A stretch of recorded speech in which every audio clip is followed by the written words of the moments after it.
That's like the big message that I don't talk about, that I want people to get, is the power of owning of intellectual property. We've seen more platforms in the publicly traded, in the public space of media. We've seen more platforms get created than original series, because the series ownership, the people who own those series, are able to take those franchises and move them from platform to platform. I've got your back. Those are good words to hear, aren't they? Knowing that when you're struggling, when you feel alone in the battle, when you have questions, someone is going to step up to the plate to help. And in this mad world of content creation, especially in the digital age, a little help may be just what you need. So if you have found Holistically Speaking to be that for you, I would love if you can consider leaving a rating and a review wherever your headphones are taking you, wherever you're tuning in, so that I can do right by you and continue to find topics and guests that touch, move, and inspire you. And I am even going to take a brave and bold step here, take it one step further because of the topic we're covering, and let you know that I am looking for sponsorship. I'm looking for new sponsors. So let me know if you would love to have a conversation with me to see how we can support each other in holistic healing, in holistic health, and yes, in humor. So reach out, let's have that conversation and see if we align. Now, you know that this show is all about traumas to triumphs. And the one thing I've noticed is coming up a lot in the podcast world, in media in general, really, is the overwhelm of building your brand, owning your brand, and still having time to be your authentic self in the process, to share what you really want to share, without getting tossed in the waves or in the undertow with too much information. And by the way, is that information even right? So while I was sitting here in the silence and really thinking about this, I was thinking about how can I support you on this journey? And one person came to mind, Vinnie Potestivo. Vinnie is not only an Emmy Award-Winning Media Advisor who has launched the careers of a lot of big names that you're going to hear about in this conversation. He helps grow personal brands and founder-led companies. But more than anything, he is an advocate for independent creators. He wants you to win.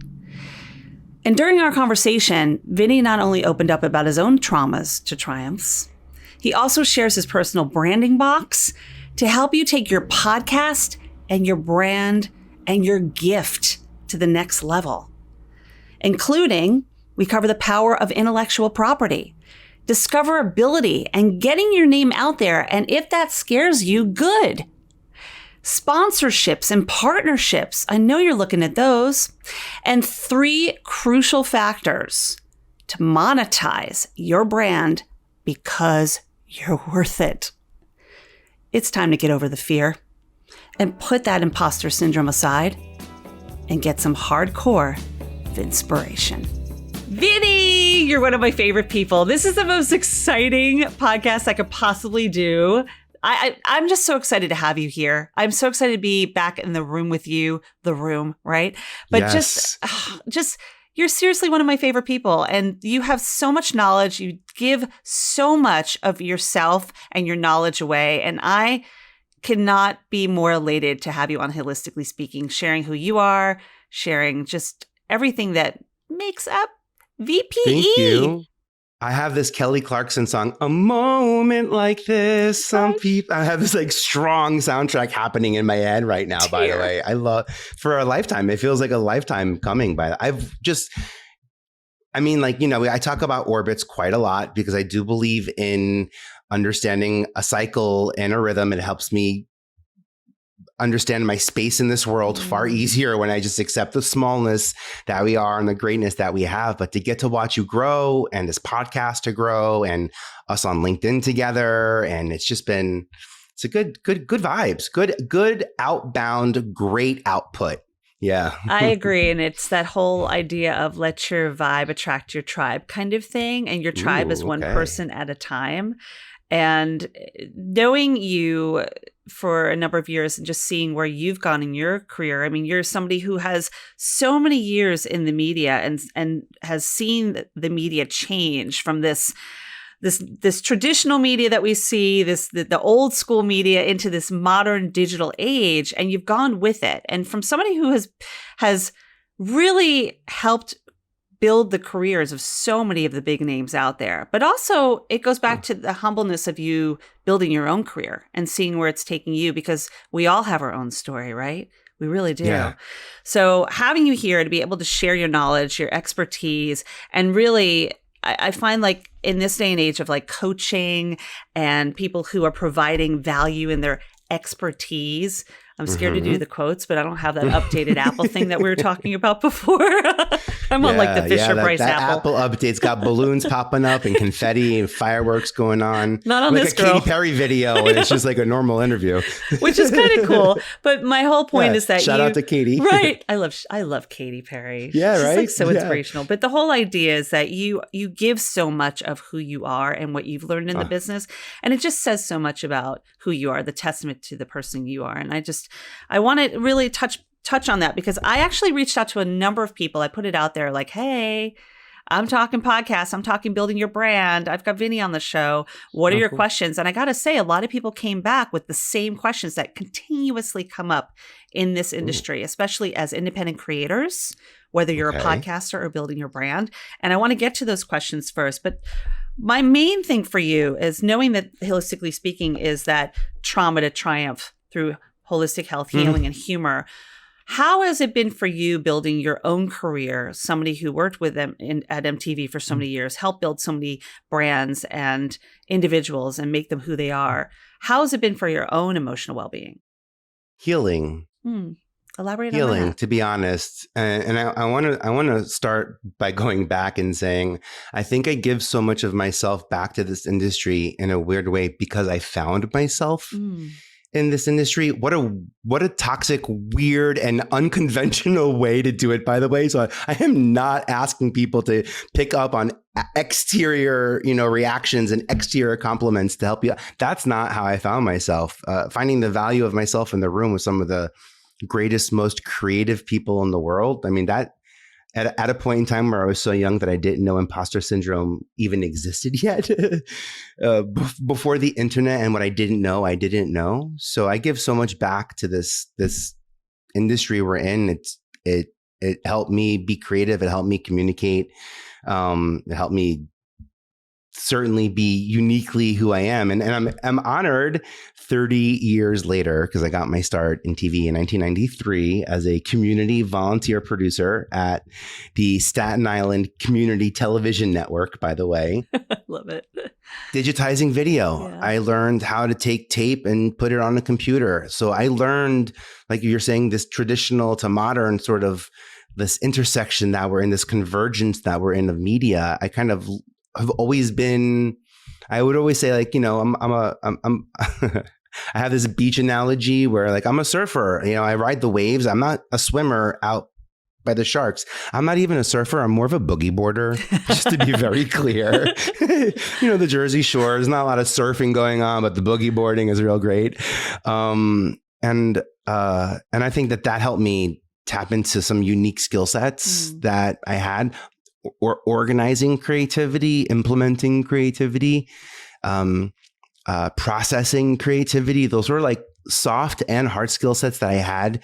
And when MTV was ready to hire a talent development assistant and create the talent development department and what that looked like, I had the technical skills that were needed to help creatives be creative. And I learned the rest of what I do by being at 1515 Broadway from Sharon Osbourne and Ashley Simpson and Jess Simpson and Ashton Kutcher and Mandy Moore and Beyonce, surrounded by powerful creators who knew to create content, to own content, and to get it in front of an audience meant that they can take that content and bring it with them. And that journey has always been an important one to me. And that journey coming with so many ups and downs and the imposter syndrome and the self-doubt that can come in with that, did you ever sit there thinking, what the heck am I doing here? Do I even belong here? You know what? People ask me that question like when I was like 30 or 35. They're like, well, like, Vinny, what made you, like the right person for that back then? I was like, like it was my job, kind of was my answer. Like, I never really, to be really honest, I didn't. How will I say? I have gone through a lot as a young child with parents who made decisions for me that affected my children. I said almost, and that's an interesting slip. But my brothers and my sister, and I felt like I turned some of those traumas into my superpowers. How do I get to MTV and do what I do? I have to put everybody before me to be in casting. I have to really, truly champion so many people before I can even get into the room for me to feel valuable in that room. And in casting, what an awesome skill set to have, because in casting, I got people cast. Whereas sometimes in casting, you get more people uncast and not the project than you, but I didn't focus on the transaction of that casting either. I always put people before my goals and before profit. I wanted friends. I wanted creative people that had output, that were communicating in a unique style, because that's how I did it as a kid, that's how I totally align with that. I can see that, because I too was that kid that I felt like decisions were sometimes made for me, being the baby of the family. And I cannot stand when people are like, well, we thought you had too much going on, or we thought, I'm like, let me make that choice. But it also goes back to the idea of like being on both sides of the casting table, where I've walked into auditions, whether it was for a host job or acting gig or whatnot, thinking, I just want to be the best in the room so that they have an easier time making the decision, right? Yeah. Like, I'm here to say, I'm here. Not you're welcome in a conceited way, but you're welcome. I did my best. Yeah. And if this is who you need, I'm here.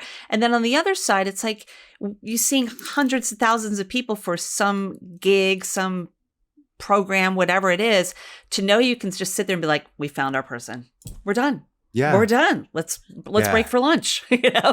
So I think that I can feel that where you just want to do well, and you want people to do well as well. You want a good tribe around you, right?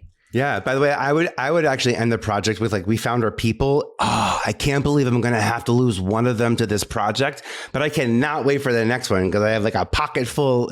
Cause that's how I got my start at MTV. I knew people that I could bring to the opportunity. And by the way, I was told as a kid that I didn't have talent from someone that I really trusted. So I kind of, we weren't in the industry. We don't have family, and we didn't know anybody in TV. I didn't even really want to be in TV. I wanted to be a Broadway producer, by the way. So MTV being in Times Square has a lot to do with how I landed at MTV.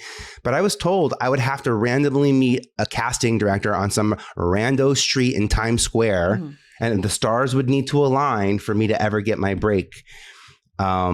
In my own weird way, I created a spreadsheet. I asked people if they wanted to get casting information. I started looking out for them, sending them casting information. And then one day I saw this notice that says, casting director on 45th and Broadway in the middle of Times Square. We're going to shoot for MTV. Come prepared to be on camera. And at the end, I said, hey, I've got a database full of talent. If you ever need, people in the tri-state area to be here, music videos, or please, reach out to me and let me know. And they turned around immediately and said, we're shooting a very Busta Christmas special tomorrow. Could you get 30 people to sit around? He's going to sit on a throne and read his version of Christmas rhymes. So being prepared for me has always come in the form of what I do for other people.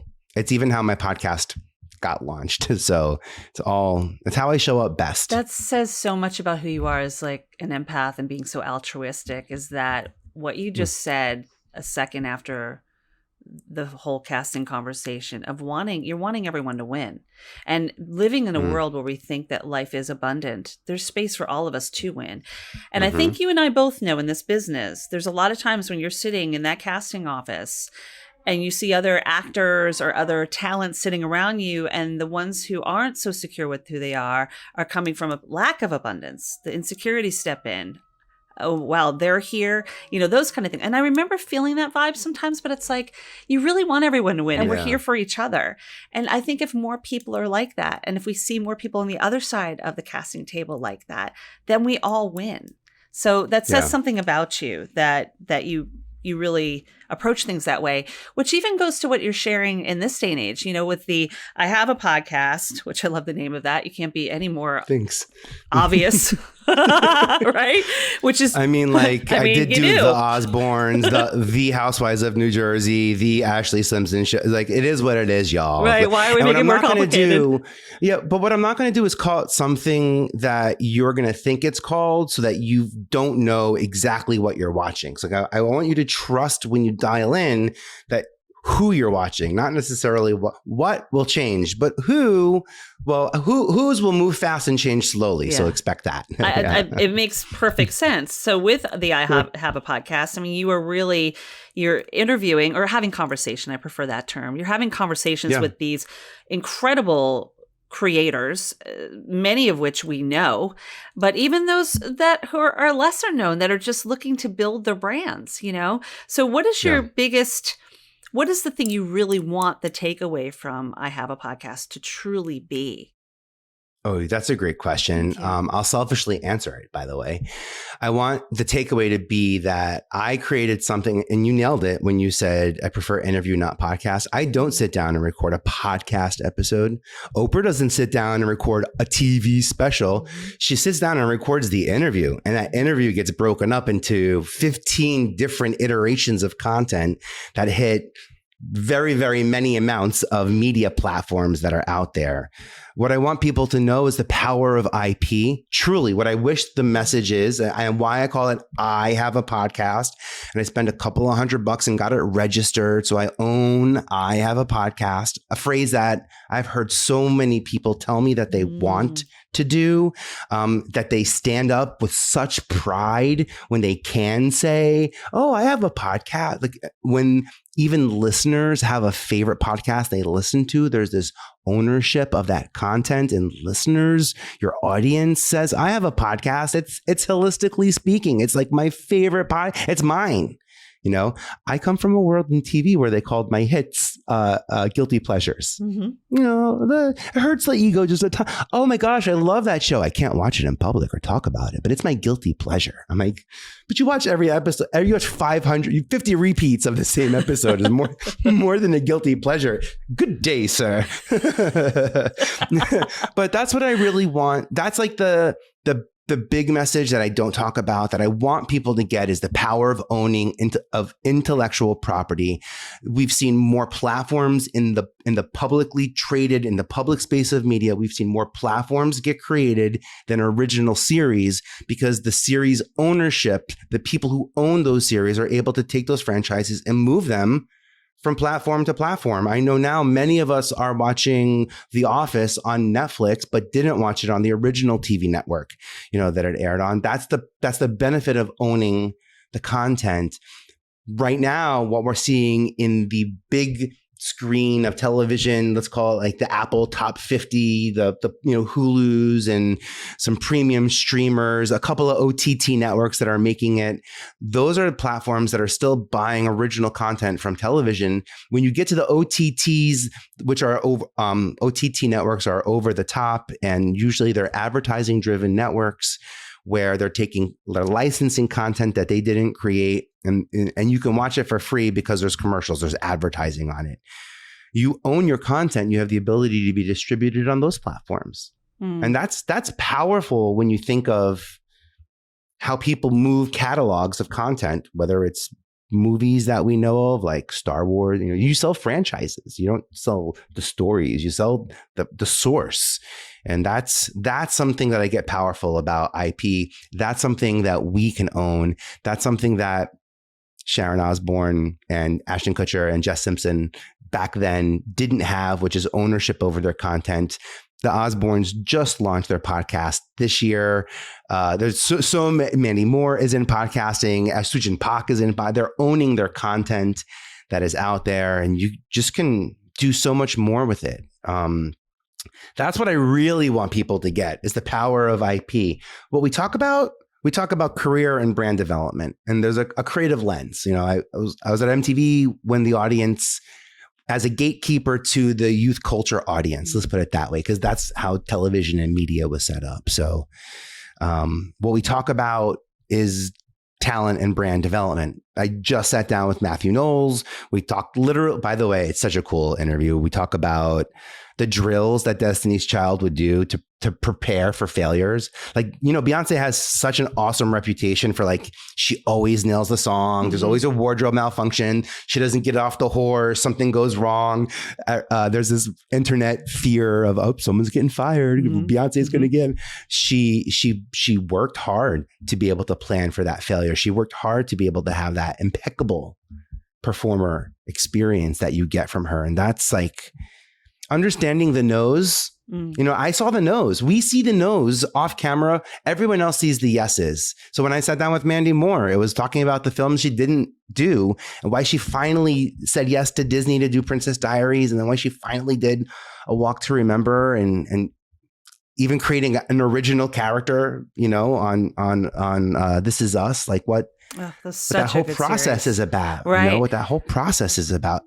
It's fascinating to me. And I love, by the way, my favorite question I ask is always like, what does it feel like to own a business and an album? Because like, I just think that because we own creative properties and we sometimes don't treat our creative properties the same way we treat our businesses, yet we want financial gain or we're monetizing our content, but we still don't treat the two the same. Most artists will say it feels very similar. They're identical. Their marketing meeting for how to sell merch is the same as how to sell a business about, for Christina Milian, it was about beignets, for example.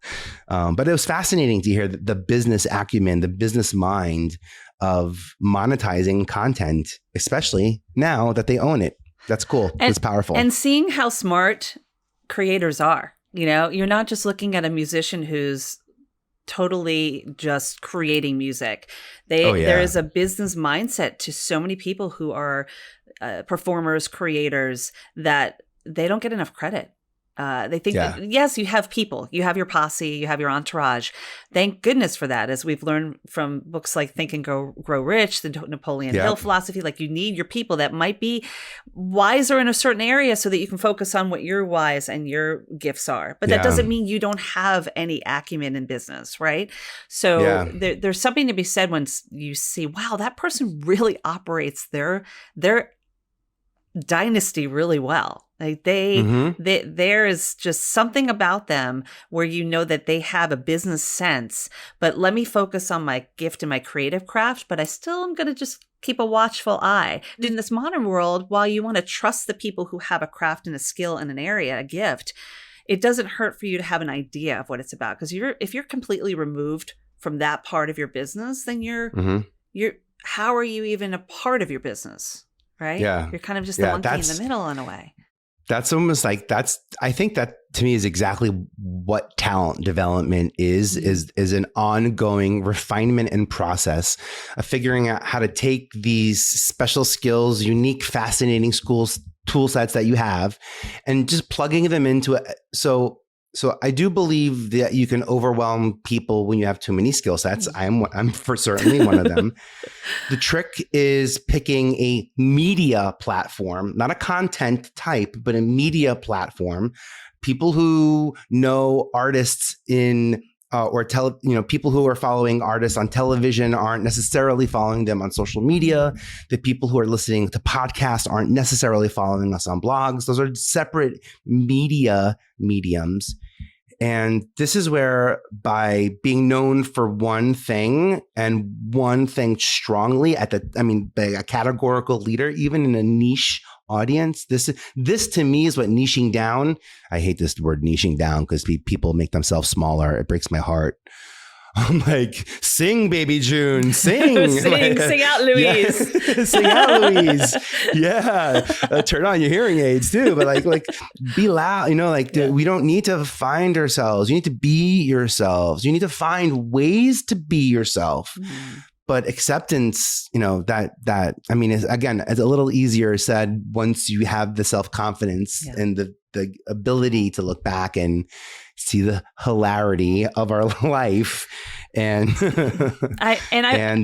move on from that, grow from that. And there is so much growth that we can do. We're never done learning. I always say you're a work in progress, right? And the minute we start learning something else, something new comes out, like ChatGPT, we're always in the overwhelm if we're not too careful. And before we go any further, I just want to remind folks, Vinnie is sharing a lot of really wonderful content here. We haven't even gotten to some of the questions, but if you're touched, moved, and inspired by this podcast, this episode on Holistically Speaking, definitely pass it along. Share it with somebody else who's a creator, who is looking to build their brand. Let them know about it. Check out I Have a Podcast.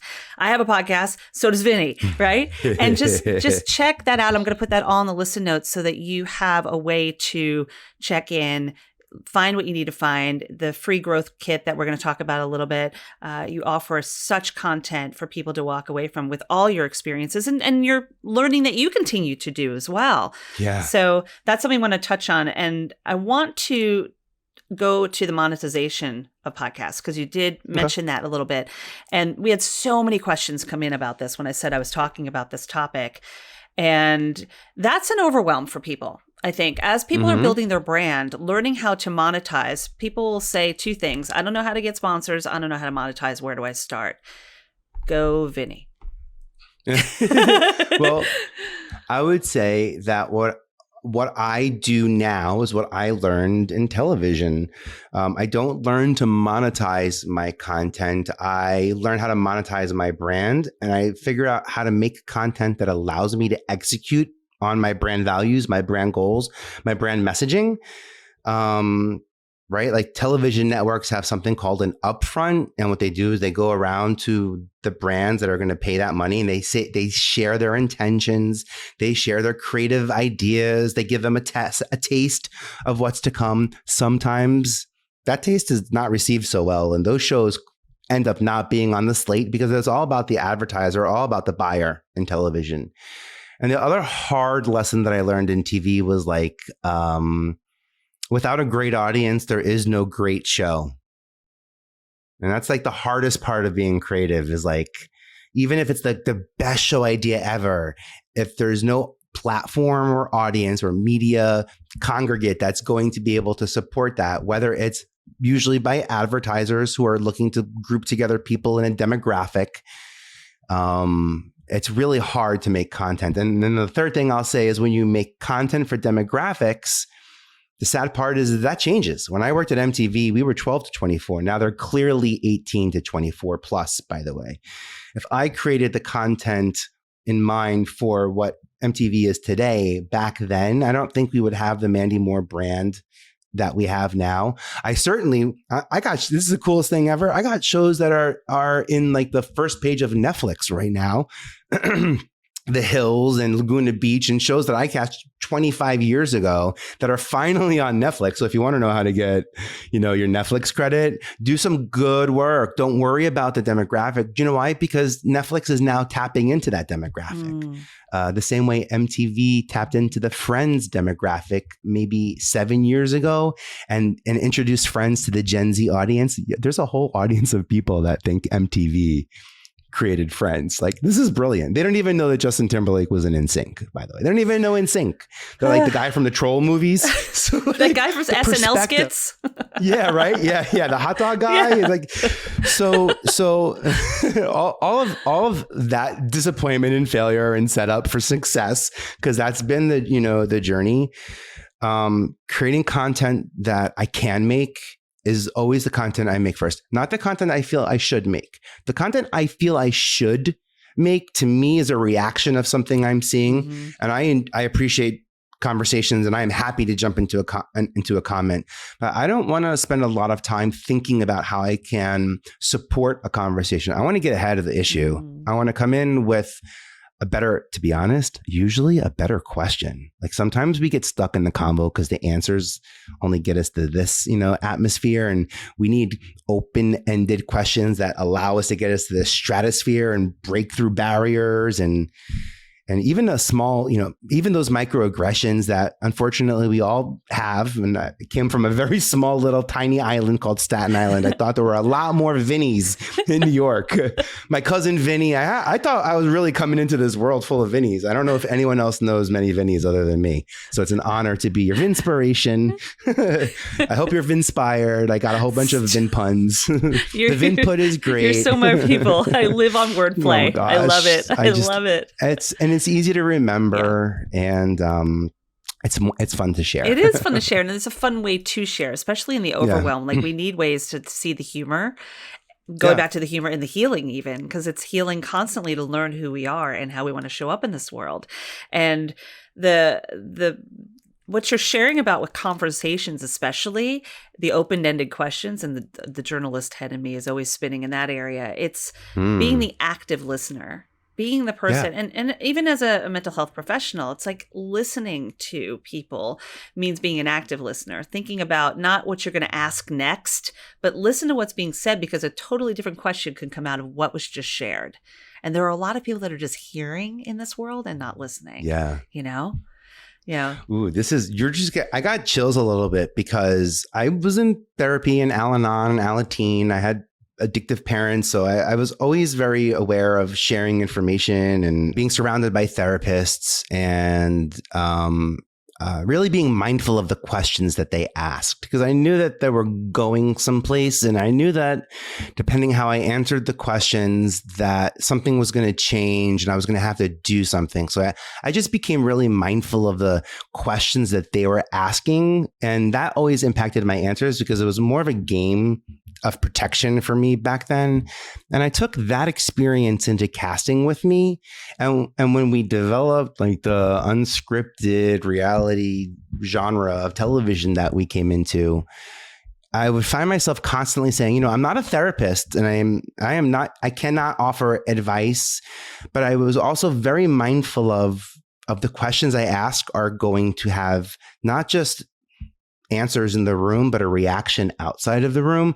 I had to be really mindful of how I phrase certain questions because in television, they want to get all the action, after casting, not during casting. There's even this one show I cast for Lifetime, and it was called basically like parents who weren't sure if they wanted to have a child, or one of the two people in the relationship changed their mind, and now it was a potential possibility. And through the love of the neighborhood and some families that want people to feel like what it was like for a family to, they volunteered their newborn, their infant, their toddler, and then their senior. So they experienced like what it's like to have a child. And maybe 3 out of the 5 families that were approved by network ended up having a child before we went into production. And I was like, I asked some good questions, but maybe they were too good. But like those questions that we ask, they're more than just answers come from them. Action comes from them.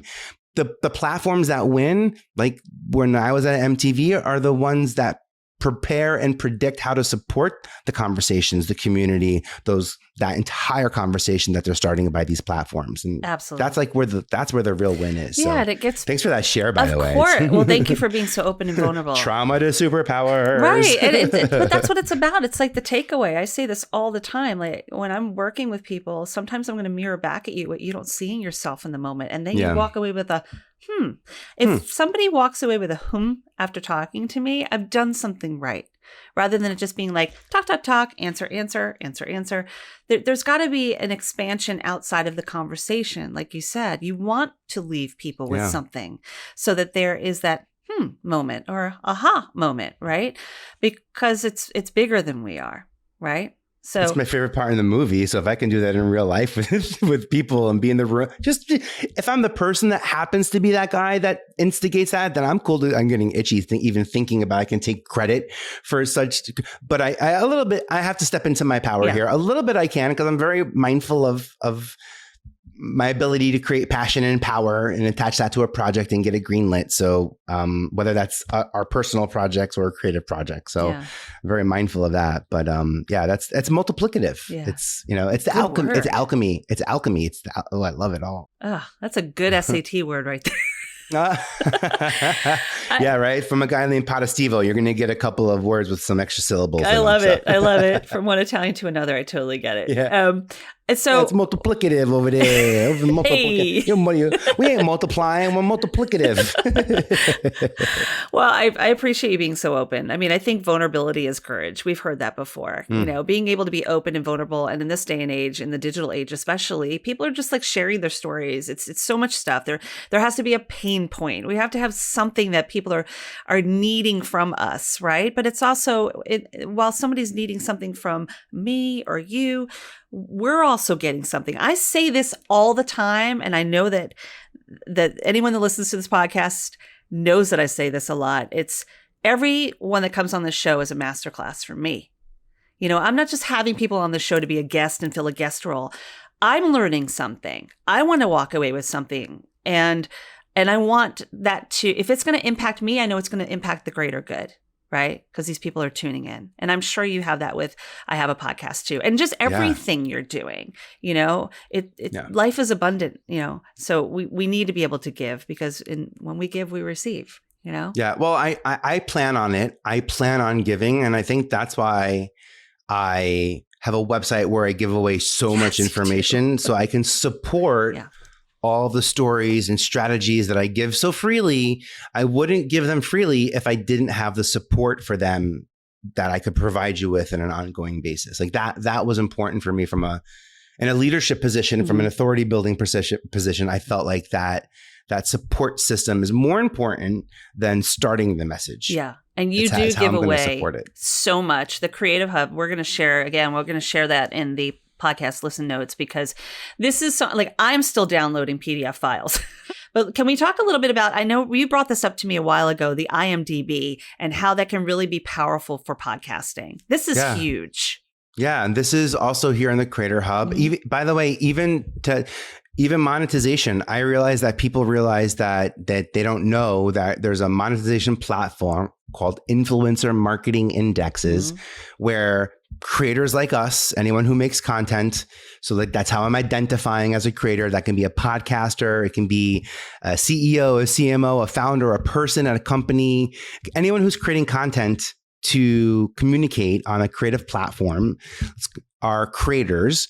So there are creator marketing indexes where the big brands are actually looking for the small people like us for two reasons. One, our audiences have a much higher level of trust with a smaller group of people. It's data that's been proven, because usually there's a direct relationship. We know you in real life and also digitally, and have been, growing a long time, versus some of the celebrities that just have inflated numbers or an awareness of the brand, but not an actual affinity of the brand. That's so funny. If you're listening to the podcast, there's the balloon effect has struck again. I wonder if that's going to come up on the video. I don't even know, but if it does, it'll be the first balloons. Oh, that's awesome! Yay. Amazing! Yay! Then I'm gonna throw up my confetti vibes for you too, and give you the full piece. What I realized though, and why I think I have so many, I don't want to call them tricks, but there's so much information I share, is I've maybe worked for 20 networks for 25, 30 years that were the only clients I had, because those were the only people buying content. And then some networks being on LinkedIn was important. Some networks being on Twitter was important. Some networks being relevant to the executives' children were important. And I realized all along the way what were ways to make people stand out. IMDB is one of the places where creators and professionals in the creative industry go to be part of crew, to find out who a hiring manager is. If you don't know what IMDB is, it's the Internet Movie Database. You've probably gone there to see what your favorite actor is or other movies they've been in. By being a podcaster, I own intellectual property. And that intellectual property is an approved form of content that Amazon, which owns IMDB, recognizes as intellectual property. And it allows us to digitize some credits to take some real life actions that we're taking in real life and turn into data that Google and Yahoo and Bing and all these other platforms will search and identify and see you as an executive producer, a host. By the way, get discovered for the guests that are on your podcast. List your awards that are on your podcast. And the benefit is it's owned by Amazon. It has a high domain authority, which means Google really trusts it. And it gives us the ability to stand out at a much higher volume than even if we were to say it in a thank you notes or in a blog post or maybe in a social media post or something like that. I also just love credits for networking. Yeah. You own the ability to share those credits. So anyone who's helping you with your podcast, give them a special thanks. Always. That brings them in. You'll never forget the first person who brought you onto IMDb. I never forgot my first show. I know the Tom Green show. So I'll never forget my first TV credit that got me on IMDb. Be that person because you don't forget your first. Mm-hmm.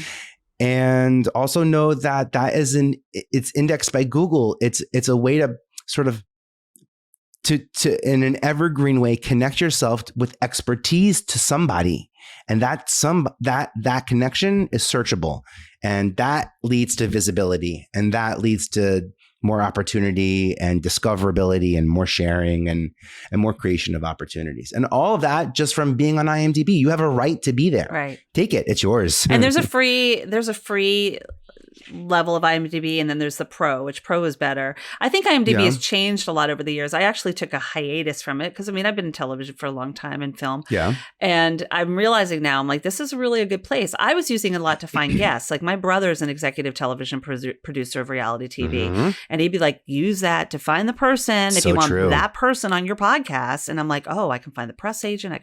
You can find so much on there as your own library resource, in addition to somebody discovering you. So it takes a little time to build, like add all your episodes, right? Because that would be part of what you're doing is adding all your episodes. Worth it. Yeah. You have to create the data framework for intellectual property. So first you say there's a podcast and you give what that title is. Then you say there's a structure of an episode. And then you say, here is what the episode is about. I'll add videos and photos because all those videos and photos show up in Google search because of the high domain recommendation. And then in the creation of that episode, I attach my celebrity guest or my guest. If my guest has been in multiple episodes, it actually increases their visibility on my platform and I have more visibility on their platform.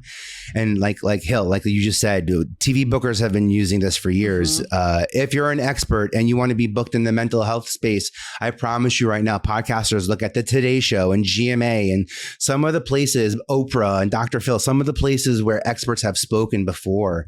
And we literally use it as a casting list. Trust me, I know. I'm very sensitive about that. I love knowing this. A lot of people steal my casting because I don't own people. I own that opportunity, which is why I never focused on one person. I'm not a manager and I'm not in business with you. I'm just one person who's going to help you get to the next level. And if I can do it with finesse and a little bit of levity, so you appreciate the process, because it's turbulent going from atmosphere to stratosphere, and that process goes well for you, then you'll keep me in your orbit as you continue to grow. And when you reach for the stars, you impact the planets and everything else around you. So like I really talk about the universe. I have to believe how small we are and how abundant opportunity there is. We're respecting this. Y'all, we're imagine looking back even 100 years from now, and they're going to be like, they call it a tweet on Twitter. Dude, like I don't understand. They don't even call it that anymore. Yeah, right. They're like, what is that? What is that thing they went through for 20 years that everyone on the planet knew, but no one talks about it anymore? I did this program. We're all doing this together. We are doing it together. And that reminds me, I did a program years ago, and I'm sure you heard of it, because we talk a lot about the universe and how it all means nothing. But we give so much emphasis to things and we put so much pressure on ourselves, right?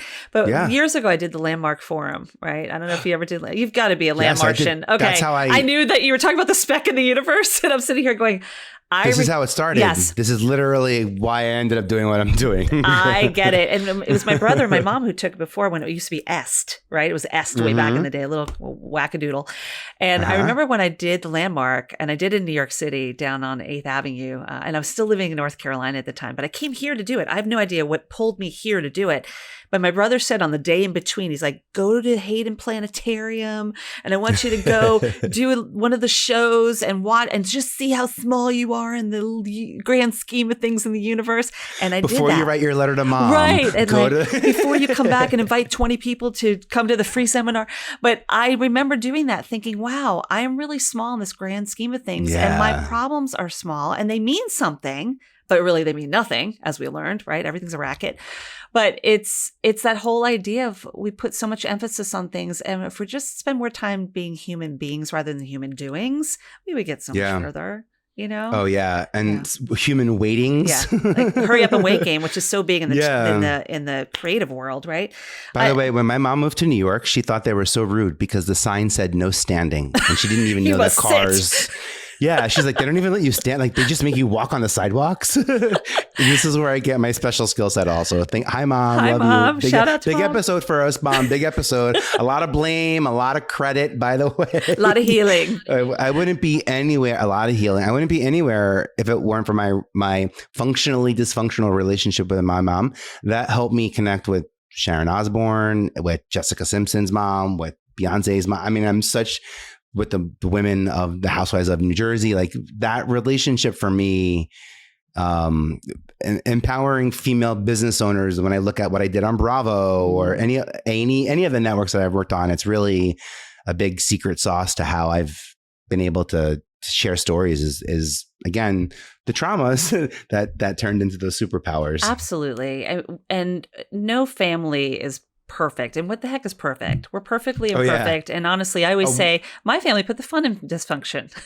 The FUN. Like we all have stuff. And if we're just going to ignore it and sweep it under the rug and say everything's fine, you know, and without throwing anyone under the bus, without doing anything that's with the intent of hurting someone, we have to learn and grow from our own upsets. I mean, I have them, you have them. Everyone else out there has something, whether you've identified it with it yet or not. It's just be open to the possibility that you're exactly where you are because of where you've come from.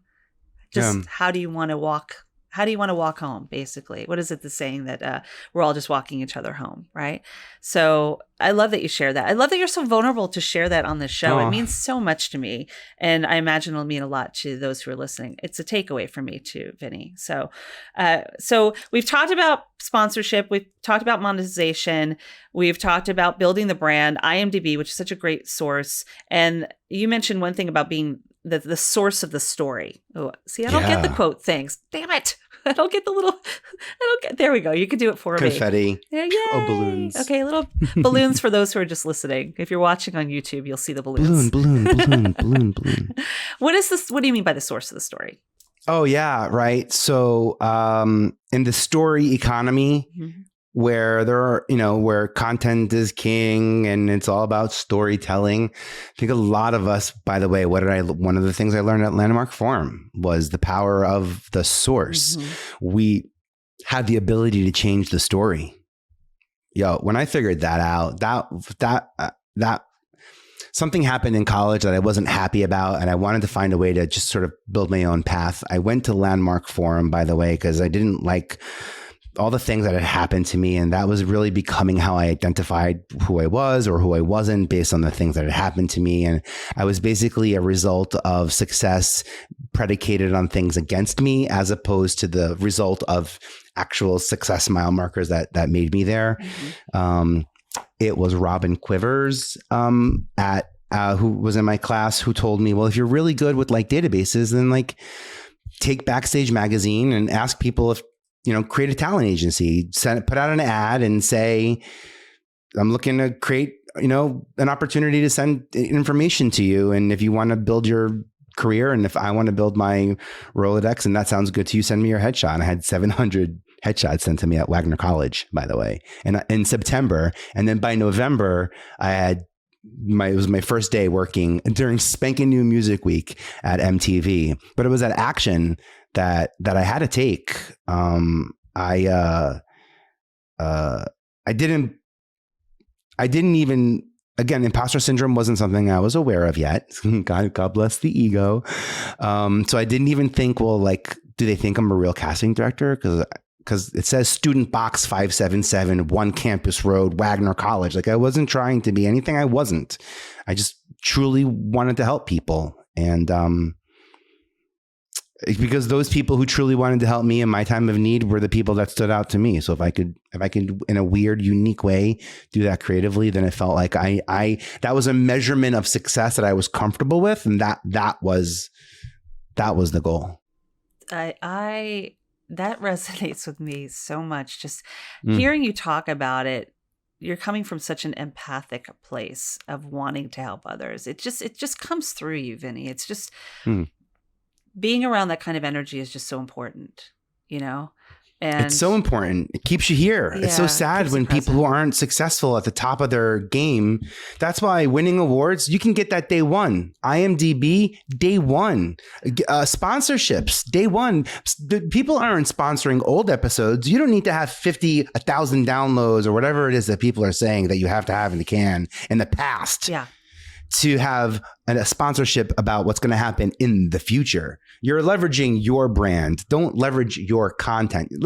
If you want to make money from content, focus on syndication and licensing and advertising. But there are better ways to monetize content versus building a media presence and monetizing your brand. You've done it expertly. You've done it expertly. You are hitting the nail on the head. And it's something I was just going to touch on, is the fact that one of the biggest questions people have is, how can I get sponsors when I don't have 10,000 downloads per episode? Yeah. Or like, people freak out when they see the numbers. Like, we are more than our numbers, right? Yeah. So how do you do that? You know, so sad by it. Imagine the difference between having 100,000 overnight followers on TikTok versus having a loyal following of 200 downloads per episode on podcasting. Even if it's like year 4 and 5 and you're even in the low 100s, those people who are coming back, that's what I mean by the smaller brands have an affinity, a much deeper relationship with our audience.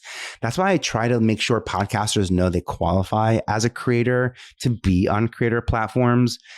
I also work with creator platforms. I work with affable.ai. I'm educating them on the power of the podcast audience and how to reach out to them, because they're not identifying as creators or influencers, really, because a lot of those are sort of based on the influence of the brand, the influence of the content.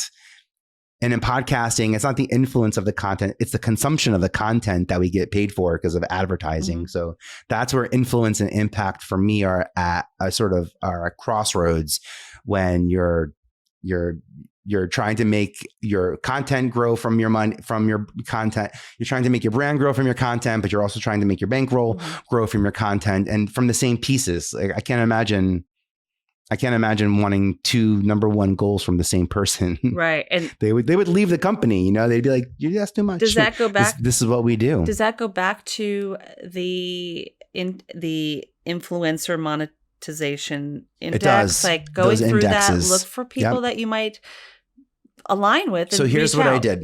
Yeah. And by the way, here's what I did is I picked the top 10 influencer marketing platforms I believe you should be on from personal experience. One of them is FOHR. I got paid 4 digits a month, less than 10, but more than one. I know the mom's supposed to say, but somewhere in the middle, but literally in the middle, but somewhere in the middle per month for 5 months to get back on Facebook, company page stories when they were just launching stories for company pages. They went back and Facebook hired a platform to find creators on its platform who were no longer active.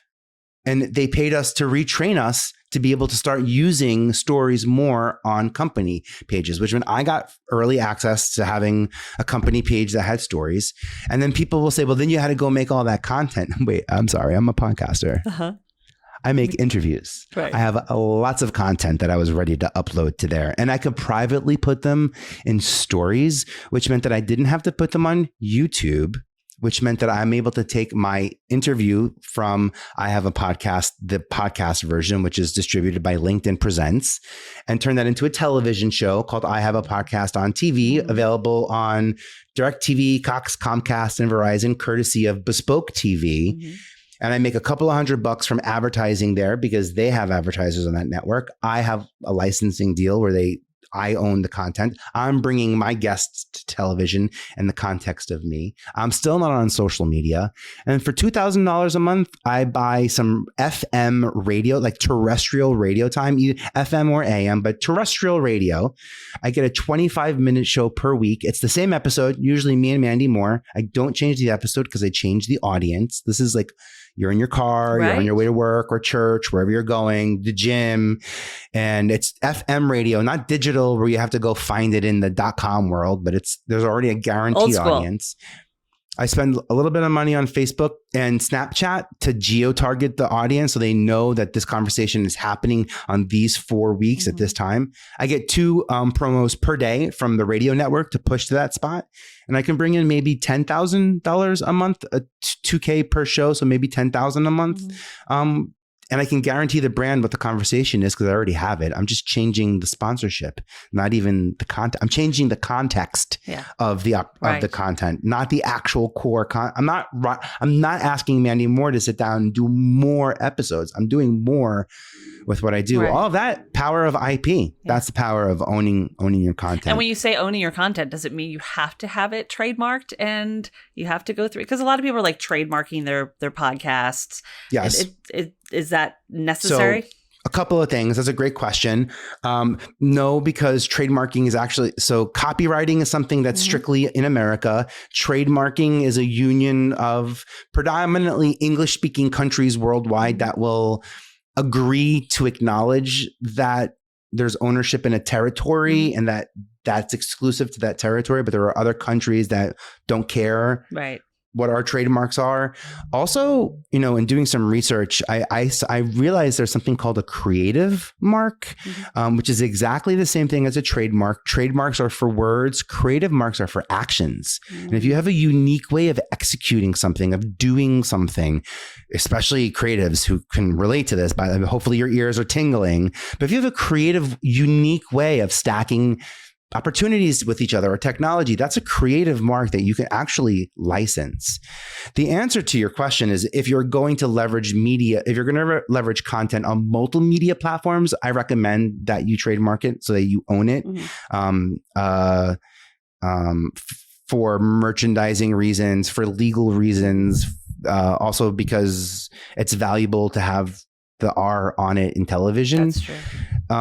You get a little bit of protection depending on what podcast platform you post your episodes from. So if you're on Podbean or something, you have 100% retention of your content. It's all yours. But if you're on Anchor, for example, and because Spotify owns Anchor, so there's some extra rights that Spotify has to your series, which is the big problem with creators that are only publishing content on social media platforms, because all of those platforms also have rights to be able to advertise and utilize the content that you premiere to the world by publishing on their platforms. So the IP changes just a little bit, but when you launch a podcast, the IP is yours. If you have a reality show, if you want to have a reality show, if you think you might have maybe a reality show based on the process of your business, I would recommend creating a podcast. By the way, don't even come out with an episode, just a solid trailer, and take that episode trailer and construct of IP to a production company and license the show. That's the touch point now that people will be able to tell your story, as opposed to what we know is that 50,000 page American Idol deal. And I'll tell you what, housewives of any show on Bravo pay up to 15% of proceeds from those companies if they have product in picture. If they have product in picture, up to 15%. If they launch a show, if they launch a business that's not even talked about in the franchise, but happens during the time of production or airing, then Bravo is still entitled to about 2.5% to 5% of those. So they're finding ways to make money, and owning your IP is a guaranteed way for you to retain rights and I think, out of the gate. I think mainly, that's great information. Thank you. I think a lot of, from the conversations I've had, a lot of podcasters, specifically podcasters, they just want to cover the costs of what it takes to put a podcast out there in the world. You know, that's a big thing, I think. Yes. That's the main thing. So like, what is the basics of, what's the one thing a podcaster can do if there's somebody starting a podcast, or to just start with a little monetization or sponsoring? I think that's the question I get a lot. Yeah. All right. So I would say this: you want make sure you have a product that you're selling, a service or a product that you're selling. Mm-hmm. If you're going to launch a podcast, make sure you have so in podcasting, you have something called a pre-roll, a mid-roll, and a post-roll. The post-roll and pre-roll bookend the episodes, and the mid-roll is right in the middle. You kind of can move it wherever you want. You can't skip through them. It's kind of like, good old-fashioned digital TV where you can't skip the commercials, but on broadcast you can. If your first audio ad people should not be able to listen to your content without going through that 30-second ad that pushes people right back to a product or service. So out of the gate, I want to stick with what do you have, right? So what do you have? Hopefully a product or a service. What you need is a quick 30-second ad that you can record and drop in as a dynamic ad, which means every time someone plays your episode, they're forced to hear that very first ad. That's like the first place where I would start, because you hopefully have that, within the construct. The second place is, and that's kind of like decent income. That's your product. So however you priced your product and whatever that sales method is, that's your result. On the small scale, I do affiliate marketing. There's a couple of products that I use that are in every single one of my podcast notes for podcast growth, for podcast reviews, podcast creation, AI creation. I make a couple of $100 now because I've been scaling my appearances on podcasts. I use those links everywhere I go. I'm generous with the information I share. Some of that content that I share are affiliate links. Some of them are not. If there is an affiliate link and model, I usually have a relationship with another entity or platform that benefits from it, which that I'm also really excited about. I think the affiliate model is a great place to start off before I even start talking about newsletters and subscriptions. I would actually love for us to talk about newsletters and subscriptions, because that's a big thing. I put out a newsletter. How important is that to growing your audience, Vinnie? Oh, tremendous. I mean, before I even talk about newsletters and subscriptions, the future of visibility, the future of being discovered, and the future of sharing content, I truly believe, comes in the form of subscriptions. There's just too much information and content out there for search to yield the results of high quality in the moments that we need them, for search to yield the results that we want. And also, I mean to be a pessimist, but Google has their own plans with the information. Their goal is not to connect people who are looking for information. Their goal is to give the information to the people who are looking for it. Newsletters, subscriptions, these are things that create a deep connection directly with us, the creators,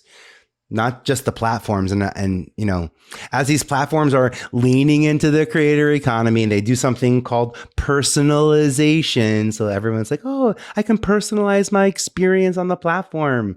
That's, by the way, the algorithm learning your personality traits or my personality traits as a creator.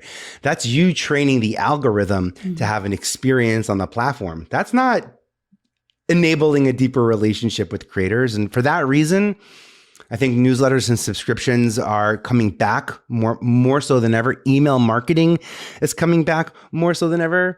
Instagram and LinkedIn will both tell you that what's happening in the DMs, in the in-mail, there's far more information being shared privately than publicly on these social platforms. So for me, knowing that, I got to lean into something that's going to take my story out of the story world and the story verse, because only the big stories actually survive the test of time. You know, Rumpelstiltskin, the three little pigs, Little Red Riding Hood, like great characters. Those are the stories that still stand the test of time. So I'm going to be a source, and being a newsletter allows me to be a source. And that source, especially on LinkedIn, is something that people share before profiles. They will share your source. They will share your resources. They will share your stories. If the construct is tight, way quicker than sharing your own personal profile. It's a great way for growth. And I do newsletters regularly. In fact, I remember you reaching out to me and you've commented on a few of my newsletters because I make them very personal and funny and engaging. You know, I like to do that. I feel like that's a great way to reach out to people. But how is it translated if I were to take something like that over to LinkedIn? Is that a possibility? So do you publish your newsletter to the internet after you publish it as an email to people privately? I have, and I used to do blogs, but I'm going to say the direct answer is no. Good. I mean, it has a link. It does have an URL link because it comes through like a MailChimp or you know, Wix or something like that. Yeah. The reason why I asked that question is LinkedIn.com probably has a higher domain authority than like our websites, by the way. Sure. So if I write the same article from LinkedIn.com as a newsletter that hits SEO in Google and Yahoo and Bing from a LinkedIn.com address versus my own, I could be cannibalizing the audience that's coming to my website, right? So if I'm putting out the same identical form of information, then basically my website and LinkedIn are going to compete for each other. I bet LinkedIn is going to win. Yeah. So some people might say, well, that's a great strategy. Let LinkedIn win. And I'm like, well, then make the decision. Don't let the algorithm make the decision. So I love what you said when you said, no, we used to post, we weren't maybe seeing the results on it, maybe. So we sort of pulled back. And like you said, newsletters are private. They're intentionally crafted to be in my hands and similar to a podcast, in my ear. I mean, this is a very trusted space that you're coming into.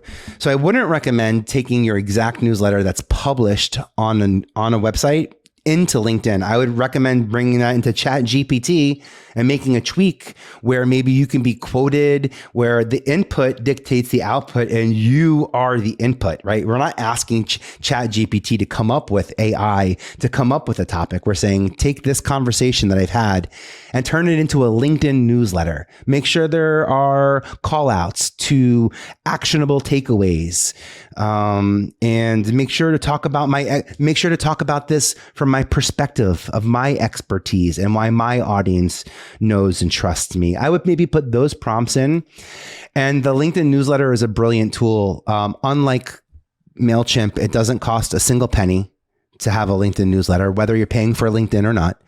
It hits your Gmail. It hits your InMail. I get an in-app alert. I get an in-feed alert. If you tag me in your newsletter, LinkedIn tells me that I've been mentioned in someone else's newsletter. So LinkedIn is leaning into newsletters the same way that Instagram is leaning into Reels, the same way that YouTube is leaning into Shorts. These are their preferred methods of growth, and it's working. And on LinkedIn, I'm seeing it. I'm seeing the sorcery, the magic of being a resource. And by the way, we get a couple of things out of it, right? One, I'm supporting a cause that I believe in. If I share this, then I'm continuing a cause that I believe in, like-minded people, like-minded actions. That's how I can build audience. How I can build community is simply just by sharing it because it makes me look good. It makes someone else look good by following it on LinkedIn, a business to business platform where our actions are scrutinized in the context of business on are we who we are, what we say, are we who we are, what we say we are, and do we do what we say we do? Here we have the opportunity to do that and to create content that can serve that purpose, to create content that allows people to share a conversation, a topic in a masterful form, and not to say anything wrong about posts and short form content to content, but that's an exhausting drill. If that's going to be the run, I'll tell you that that's an exhausting drill because it's the size of the conversation that matters on LinkedIn more so than the size of your audience, right? It's the size of conversation that supports that post. And again, like as I said, more people are sharing newsletters as a source, as a resource, and as education and entertainment way quicker than we are the actual performers and experts themselves. Love that. That's making me want to readjust, like just adjust and do some things a little differently as I help grow my LinkedIn, because that's an area that's growing a lot, or I call it Linky Dink. Grow my LinkedIn and just share it with a new audience. See, like maybe the audience in my newsletter that sign up for my newsletter, they get the whole enchilada, whereas on LinkedIn, maybe they get a piece and like, go check out this link to read the full thing. It's that art of the tease kind of thing. I love all of this. Vinny, we could talk for hours. In fact, I think we have. But it's such good information that it's hard to cut it short. And I do want to close and give you back your time. But let's do a quick rapid fire. I love this game. I do it at the end of every podcast. I like to just do something fun. And basically what I've done is I've pulled words from our conversation. I'm just going to throw it out there to you. And I want you to come back with one word that comes to mind. Just the first word. It's just word association. You got it? Got it. Ready? Oh, yes. Okay. All right, here we go. One word. Healing. Intentional. Media. Cooperative. Questions. I'm going to say point of view, if that can count as one word. POV. Yeah. Or I could just say microaggressions. Okay, perfect. Influencer. Impact. Creator. Collaborator. Content. Message. This is 2 words. Imposter syndrome. Me. I love you. Old me, by the way. I love you. Oh, I didn't even know that existed until like my 30s or 40s, y'all. I got to, oh man. Who did? But how about journey? Perfect. Journey. Love that. Oh, that's looking forward. That's beautiful. I love that. IP. Power. Yeah. And I'm going to say two more. Story. Sharing. And podcast. I'm going to say conversation. Or I have one. Or I have one. That's just trying to conversation. That's great. I love that's it. What the podcast, right? My podcast is a conversation about the topics that I want to have a talk about, and oftentimes that's not believing in myself and all those things that we go through in life, and let it that's the process. Let it be a continue place for conversations. Yours, mine, anyone out there that's listening that wants to start a conversation, just press record. Yeah, have the conversations that we can have. Don't wait to have the conversation. And I appreciate contributing to conversations and additive comments in conversations. But sometimes talking about it for a long time doesn't make it better. Great action comes from difficult conversations. I learned that from a very smart man named Kwame on LinkedIn, who's has a brilliant podcast called Negotiate Anything. And what I learned is true. Like, great actions, great opportunities come from difficult conversations. And the more we can instill that value system in the conversations that we're having, then these debates couldn't be more rewarding, because we're all headed towards a common goal with individual successes. Beautiful. That is such a great way to end this conversation. I appreciate you. I adore you. And thank you just for being a light and a source of such powerful conversations and creativity and collaboration and all the C words. Good C words. Right? Yeah. Collaboration. And I've just loved watching you be uniquely yourself. And you've done it way longer than everyone. You were yourself way before being yourself was something that people, even knew was possible. And you've just done it with such grace and refinement. And thank you for another C word, continued conversation, right? It's not about the new topics that we can talk about. It's the way that we can continue to support this. And you've just built a wonderful world for it. So I appreciate you so much. That means so much to me, and I feel the same. Thanks so much, Vinny. You're the best. You are. No, you hang up. No, you hang up. No, you hang up first. I'm leaving that in. Thank you. I love it. That's the best. Oh boy, I hope you are taking notes. But if you are not, have no fear. It is all in the listen notes of the podcast. You can go on over there, check everything out you need to know to get in touch with Vinnie, to get in touch with me. To contact Vinnie, I want you to make sure you tune into his podcast, I Have a Podcast, or even head over to ihaveapodcast.com. It is the #1 source for creative and career inspiration. Plus, you can grab his free growth kit. And let me tell you, I haven't seen anything like this offered with such authenticity, no strings attached. He gives you a lot. And if you're looking to grow, this is the place to go. I go there often, and I hope you will too. If you are still feeling the feels and you find that you are getting in your own way and you want to take things to the next level and you need someone to mirror back at you what you don't see in the moment, let's hug it out. Let's find what's keeping you in the overwhelm and keeping you stuck. Set up a complimentary session with me today to see how havening can help put the power of active emotional well-being back in your hands. And I'll even share more about how you can join me for my Havening happy hours. Those are free and they are monthly. And it's a great source to be kind to your mind in healing, understanding, and gratitude. Oh yeah, we're going to hug it out.